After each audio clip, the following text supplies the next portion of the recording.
L'invité de LC Première. Y aura-t-il un jour une saison des feux moins intense ? La question se pose tant les incendies sont déjà nombreux depuis quelques jours et nous n'en sommes qu'au début. Bonjour Eric Baquès. Bonjour. Vous êtes le directeur de la sécurité civile. On a l'impression que dès le top départ de la saison des feux donnés, les incendies ont vite débuté. Ça commence fort pour vous ? Oui, on peut dire ça. Effectivement, une centaine de départs de feux de forêt recensés depuis le 15 septembre pour un total d'un peu plus de 1700 hectares brûlés. Alors, faut pas se tromper non plus sur les statistiques. On progresse d'année en année sur la méthode. On les recense de mieux en mieux. Et donc, mécaniquement, ça fait un peu gonfler les chiffres. Donc, il faudra peut-être pas s'étonner en fin d'année si les chiffres sont supérieurs à ceux de l'année dernière. Ça ne transcrira pas forcément une intensité supérieure de la saison. Oui, c'est parce que vous les répertoriez de mieux en mieux, c'est ce que vous dites. Tout à fait. Le point sur les feux, Eric Baquès, le principal incendie concerne actuellement l'île des Pins. Qu'en est-il ? Oui, c'est un feu effectivement qui a débuté vendredi. Il a nécessité une intervention tout ce week-end de la sécurité civile, des bénévoles qui sont sur place, et je voulais saluer leur action puisqu'ils sont une cinquantaine à se mobiliser, des services provinciaux, notamment de la sécurité aéroportuaire, et puis des services communaux. Donc actuellement, on est sur un peu moins de 500 hectares de surface brûlée. Le feu est encore en évolution libre, en tout cas sur un de ses flancs, et nous nous réunissons ce matin pour étudier la meilleure idée de manœuvre pour essayer de le circonscrire dans la mesure où les choses ne sont pas aisées dans une île qui ne dispose pas de corps de sapeurs-pompiers. Et les habitations ont pu être préservées ? Oui, tout à fait. C'est l'objectif principal de l'intervention de l'hélicoptère de bombardier d'eau, dont sa mission principale est de préserver les enjeux, c'est-à-dire d'abord les vies humaines, ensuite les biens, donc les habitations, et l'environnement. Et ça aurait pu être plus grave parce qu'il y a au sol de nombreuses fougères et puis des pins également, des pinus, qui auraient pu favoriser cet incendie ? Oui, la présence de pinus est toujours quelque chose de compliqué à gérer parce qu'effectivement c'est une essence qui s'enflamme facilement et puis qui fait prendre des proportions importantes à un incendie.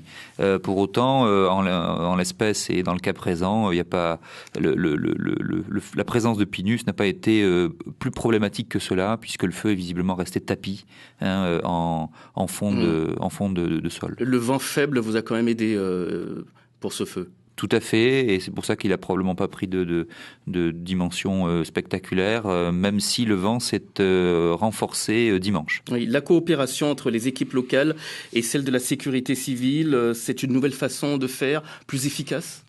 Vous parliez de bénévoles tout à l'heure, notamment. Ça a toujours été notre doctrine. D'abord, on fait intervenir l'échelon local. Quand la commune est dotée de sapeurs-pompiers, c'est bien évidemment beaucoup mieux. Et la sécurité civile ne vient qu'en renfort de ce dispositif communal ou local. Sauf quand, bien évidemment, les moyens sont dépassés ou que l'incendie dépasse le périmètre d'une commune, auquel cas, c'est le président du gouvernement qui prend la main sur l'opération. Oui, sur cet incendie à l'île des Pins, vous avez coopéré avec les pompiers de l'aérodrome, c'est ça ? C'est ça, les pompiers provinciaux de l'aérodrome, l'association de lutte contre les incendies de l'île des Pins qui a envoyé une cinquantaine de bénévoles et les moyens communaux puisque la commune a mis des engins BTP à disposition qui sont souvent des moyens aussi efficaces et complémentaires pour une lutte contre l'incendie. Un autre incendie était en cours ce week-end au Mont d'Or ? Tout à fait, deux même, un sur le col de la Pirogue et un sur la plaine du Champ de Bataille.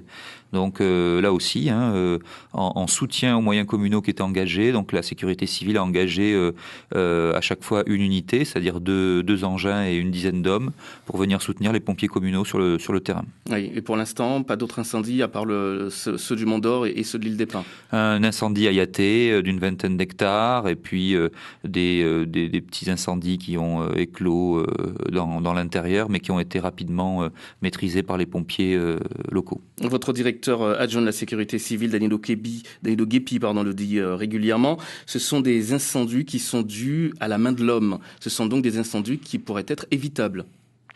Oui, tout à fait. Alors, ce sont très majoritairement, voire dans l'essentiel des cas, des incendies volontaires. Pour autant, il faut quand même faire le distinguo entre malveillance et imprudence. C'est souvent des écobuages mal maîtrisés, où on a toujours l'impression qu'on va pouvoir maîtriser la situation en mettant le feu, par exemple, pour nettoyer un champ. Et malheureusement, de temps en temps, les choses dérapent. Oui. Est-ce que vous arrivez à interpeller les auteurs de ces incendies aujourd'hui ? Même si ce sont des écobuages. Alors les interpeller, ce n'est pas notre rôle. Par contre, les sensibiliser, ça peut l'être.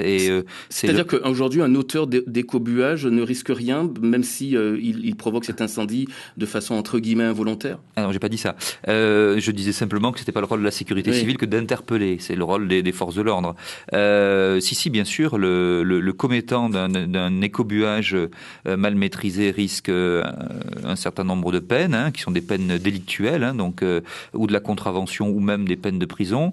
Alors, dès l'instant où il a contrevenu à un arrêté réglementaire en cours de validité. Et c'est par exemple le cas quand le président du gouvernement interdit les feux sur l'ensemble du territoire de la Nouvelle-Calédonie. Si un commettant se fait interpeller en ayant allumé un feu, il risque effectivement au moins une amende. Au moins une amende qui peut être élevée à combien ? Ça, il faudrait, ça dépend des cas, et puis il faudrait solliciter pour ça la réponse du parquet. Oui, on le répète régulièrement, des campagnes sont menées, et pourtant on a l'impression que rien n'y fait. C'est un combat qui vous semble difficile à gagner, cette sensibilisation de la population. C'est un combat difficile, comme dans toutes les grandes causes, les sensibilisations sont toujours compliquées. Je crois qu'il ne faut pas baisser les armes et continuer, et puis ça finit par payer un jour ou l'autre. Éric Baquès, directeur de la sécurité civile, on continue à en parler tout à l'heure à partir de 7h10, vous restez avec nous. Oui, avec vos questions, mesdames et messieurs, au 258, quelques messages et puis un nouveau point sur l'actualité.